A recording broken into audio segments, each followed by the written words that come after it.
We're still bringing to you a live coverage of the first State of the Nation address by the President, Nana Addo Dankwa Akufo-Addo, from Parliament. And we have to continue the discussions, but just in case you want to get interactive, on Facebook we have a page there. Join us on TV is a page. Please go look for that page. We're streaming live there. And you can also get interactive on our Twitter handle at Join Us on TV, which is also on Twitter. But if you want to reach me personally, I have a page on Facebook, and I have my handle, Rowalk Ghana, on Twitter. But let me just introduce my next line of guest, and Member of Parliament for Yape Kusogu is here, and John Jinapo, thanks for joining me, a former Deputy Minister of Energy as well, and Patrick Yabuama is Okaikwe Central Member of Parliament. Thanks for joining me, Patrick. Thank you. Good morning to you. Good morning. But I have to start with you. Your expectations in the first place, as the President is delivering his first in the series, of course, of the State of the Nation addresses he's expected to deliver during his term. Thank you. Rightly so, Ghanaians are expectant of the President as he delivers his first State of the Nation's address in accordance with the Constitution of Ghana. I believe Ghanaians listened to the President when he was candidate, bought into his vision and program, and voted for him massively and the MPP.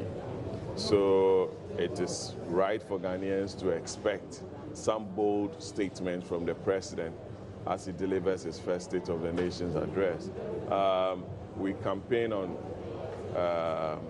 job creation, building a resilient economy, helping the private sector grow and expand, and building on a strong security system within this country. I believe these are going to be some of the highlights that the President will be speaking on, and also expect that the Finance Minister will come next month, 2nd of next month, to give us some more detail as to how the President intends to deliver on some of his promises or visions, which I believe he will outline in his State of the Nation's address by the Finance Minister on March 2nd.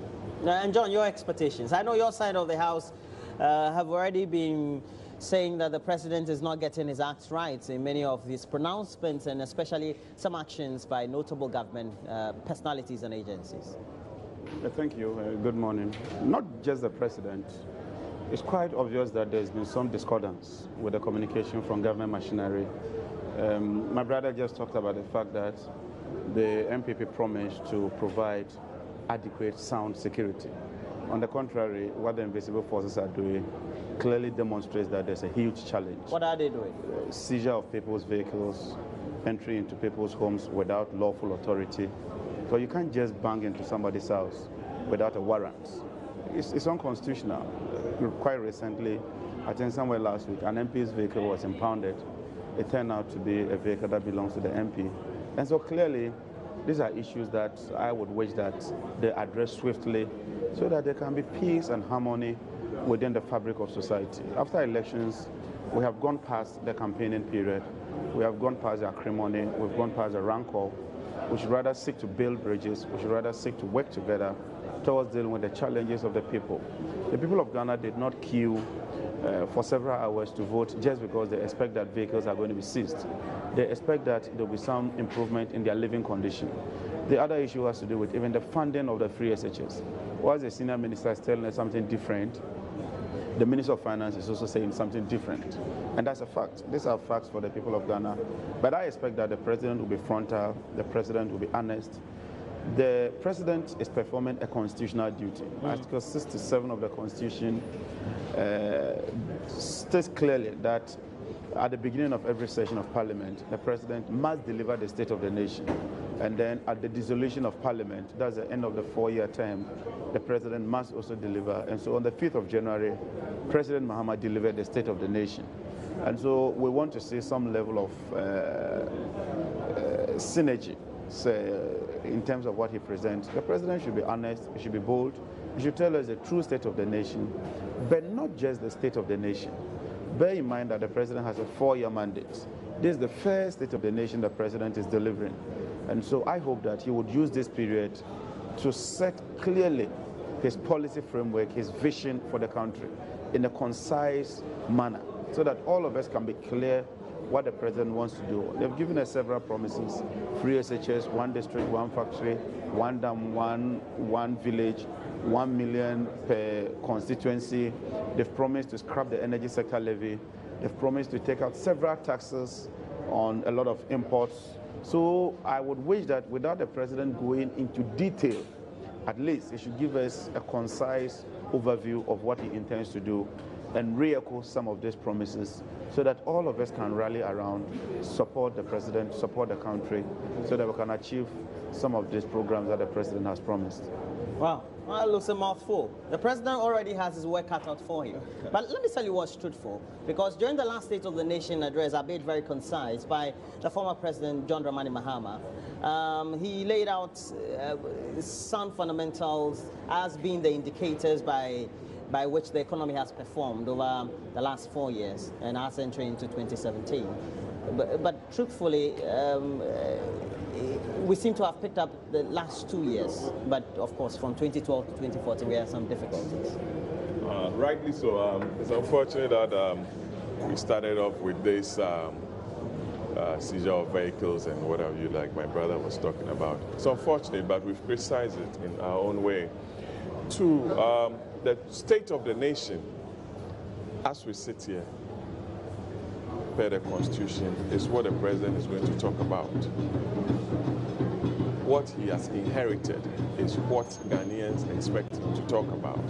Next year, when he comes, he's supposed to tell us what he's built on from what he inherited. That is my understanding of the state of the nation.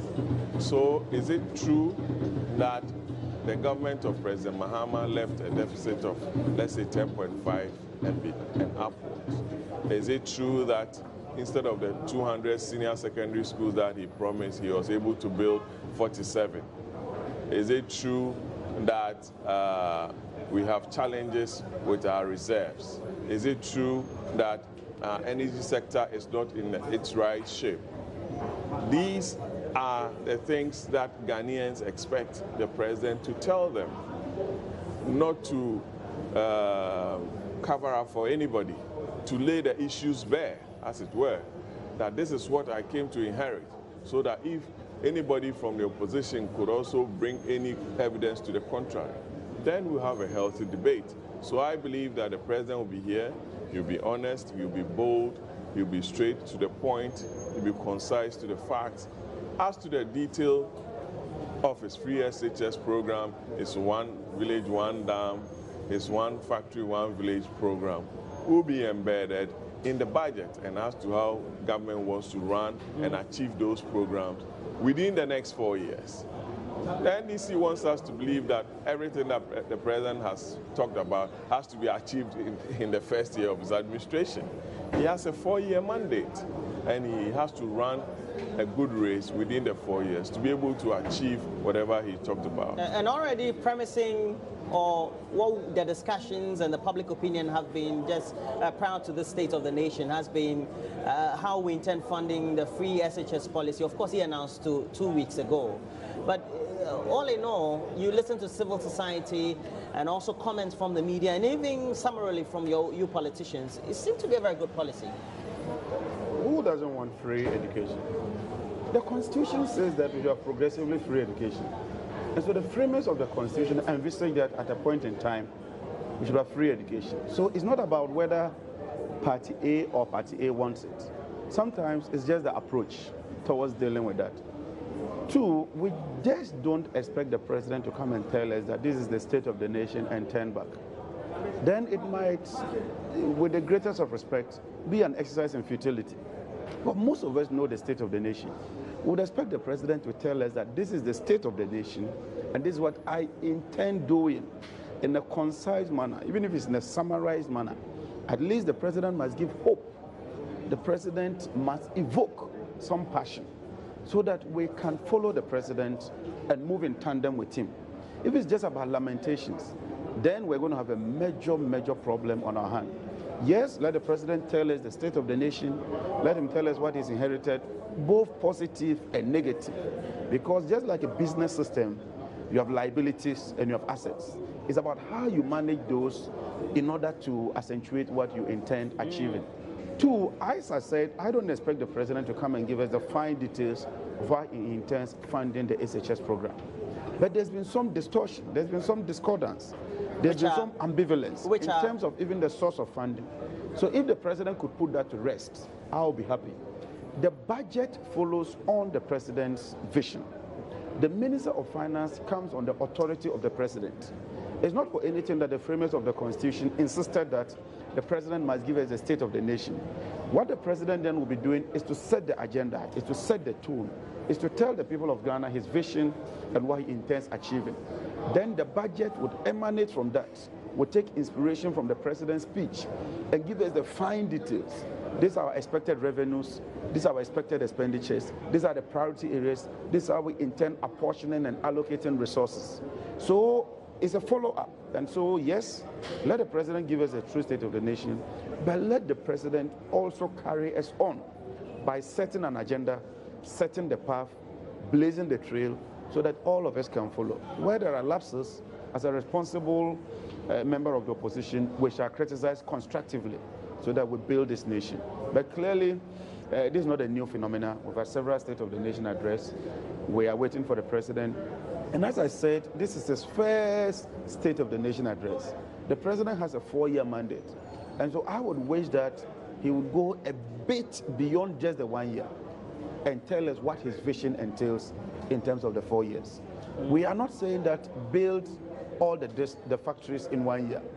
In fact, that is unattainable. We are not saying that achieve all your promises in 1 year. But there are some promises that you promised would take place immediately. Like what? For instance, petroleum prices. They were categorical that when they come into office, they would immediately take steps to cushion it. But you've been a deputy minister before. You know that the prices of petroleum are not set by... That is why, as a deputy minister, that is why so I didn't go to tell the people of Ghana that when you vote for me and I come to power, I will reduce petrol prices immediately. So why don't you correct... That is why I did not go to tell the people of Ghana that when I come, I shall scrap the energy sector levy.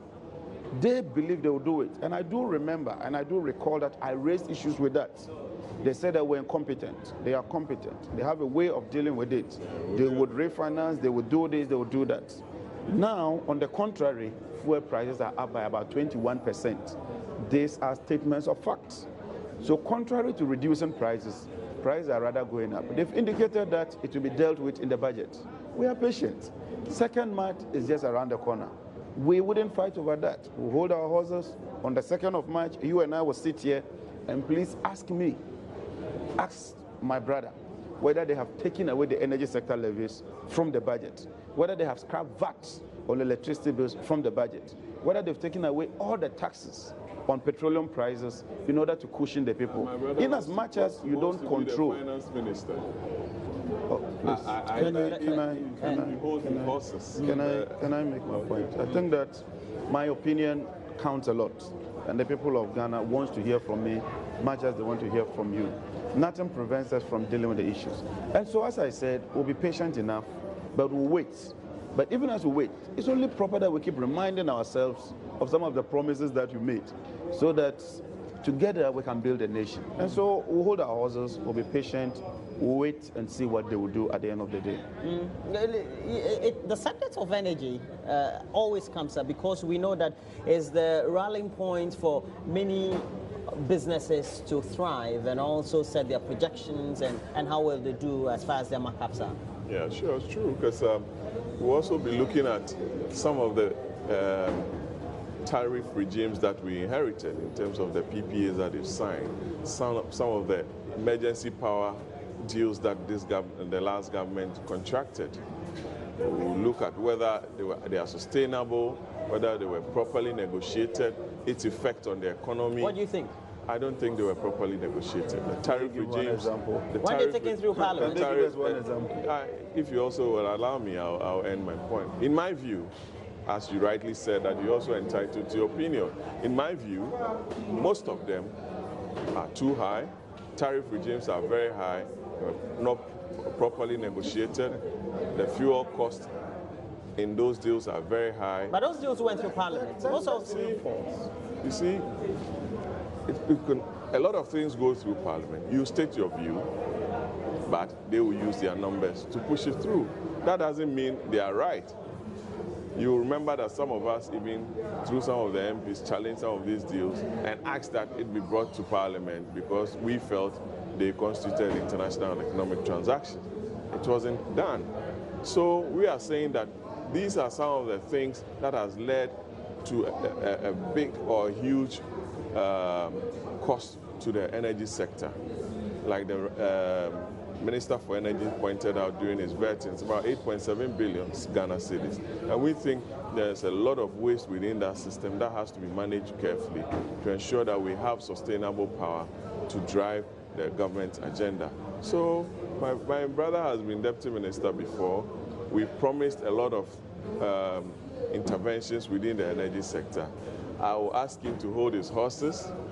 We have a plan to resolve these issues that we raised during the campaign, and it will be dealt with. The president will mention some of them in the highlights, and also the finance minister during the budget will come up with fine details as to how we want to salvage the energy sector. So that's all I'll say for now. Just a quick correction. First of all, it is not true that the minority spoke against some of these deals and we had our way. Well, there are a number of deals that they spoke to. For example, your transactions on Ameri. Let me be very clear.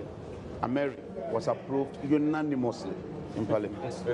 But there was no objection in they Parliament. Raised conscious Please, concerns. Parliament is a house of record. The Hansard captures what transpires in Parliament.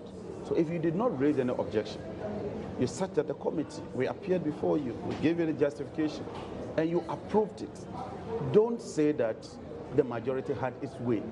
The majority only has its way if the minority opposes and it goes for a vote.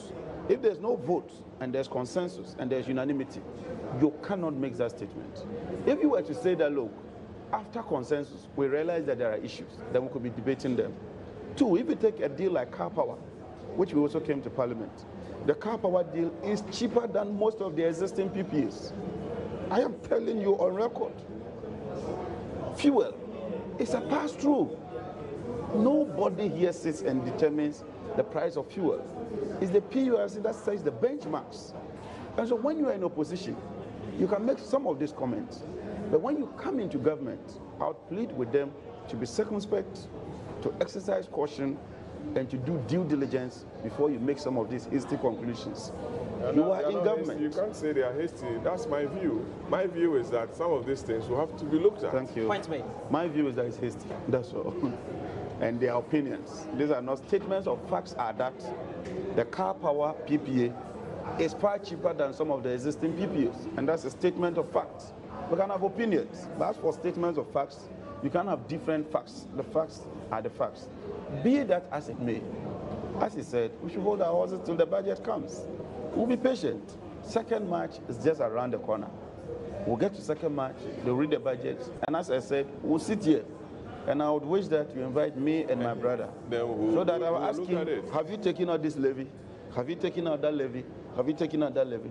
So that the people of Ghana, watching Joy, can make an informed decision. But you should also tell the people of Ghana that you just don't easily take those ones away. So we knew that. That is why we didn't make But now that you promise. need to be communicating that they. It's not my. I'm So not they the should PR. give the president time. I'm not the PR. They should give the president time. I am The not president I'm is not not the PR. I'm not It's the not PR. I'm not the He PR himself. consultant for MPP. I'm not the PR consultant for government. I think that they have enough PR consultants. They have enough PR personnel. Let them come and tell the people of Ghana that we said we'll take out the energy sector levy. But coming into government, we've changed our mind. We cannot take it. And explain and justify that. He doesn't want us to take it off. I think that is his problem, because he feels that once it's taken off, it will bring some comfort to. I think his concern is whether exclusively. He's being skeptical. 2 weeks. He's being It's around the skeptical corner. that we So cannot do no it. argument. So I'll he grant should, him he should all relax. he wants. I don't And know I'll relax and wait for why him. he's building on his blood He's in pressure. haste, you say. Yeah. No. He's in haste. He's in I haste, said serious that I'll haste. wait for the budget. So Somebody take who your is in time. haste will not say that he's waiting for the budget. So you take your time, allow the finance minister to come. We'll show you the roadmap to bring in a fair energy environment to ensure that people who operate within the energy sector and its effect on the private sector are well felt. That's what we are talking about. So he has been in that position as deputy minister. And we know what Ghanaians went through, doomsaw and high energy costs and its effects on their lives. People lost their lives, people lost their jobs. There was so much uncertainty within the private sector. That is what they left us with emergency power generation. Is it sustainable? That is what Ghanaians are going to be saddled with, and we are going to deal with it. Just a quick one. I don't think we need to split heads. As I said, the budget will be read on the 2nd of March. I'll just encourage Ghanaians to pay particular attention to the energy sector. I intend to take on the energy sector after the budget. And so there's no need to hastily draw conclusions. There's no need to rush into anything. We'll be patient. You've made the promises. It's just stated on air, live, that they intend dealing with those issues in the budget. And so let's be patient. It's only normal because as I said, I have been there before. I understand the issues.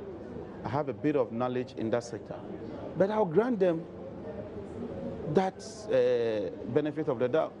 I'll grant them that they intend to do that. If they do that, it helps all of us. Can you imagine if we take away VAT and the energy sector levy?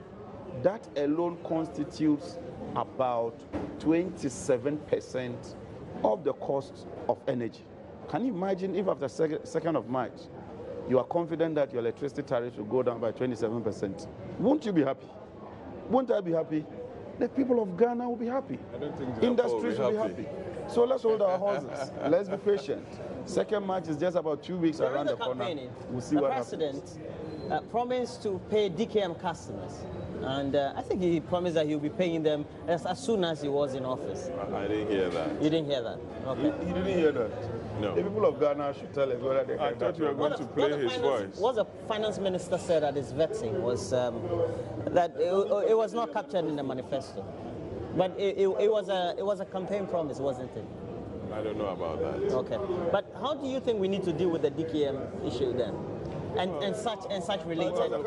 Well, you have a central bank. He says he doesn't know about it. You had a government. You had a government and a central bank that supervised this fraud on the people of Brunhafo and beyond, and Ashanti, and they are bold to come and tell us that we should go and deal with it because the president said something about DKM in alleviating their plight during the campaign, and they are ashamed of themselves.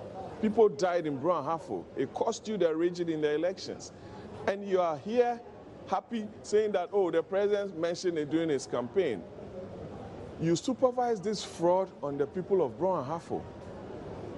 People's savings. Last week I heard somebody on Joy FM that he wanted to end his life last week, but for counseling that he received from the church. I think my brother and his party must allow us the space and time to delve into that issue and to put in place a good program to help resolve those who have suffered unduly because of lack of supervision from the former administration and the central bank. How can you license such groups to undertake such how do I put it, investments that are unsustainable? It was under your care. So sometimes I don't want to talk about that issue because it has affected a lot of lives. People have died, businesses have collapsed, and we need the space and time to look at the real issues and deal with it. See, my brother, governance is a serious business. And I think that politicians must take the people of Ghana seriously. This issue of vacillating and trying to shift the pole wouldn't help the people of Ghana. You are a journalist. You can investigate.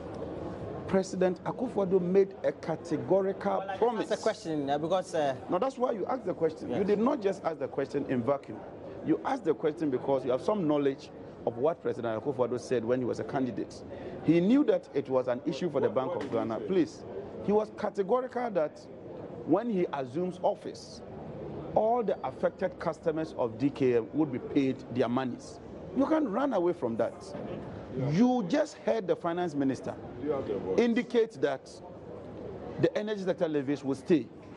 What level of confusion do you want in the government?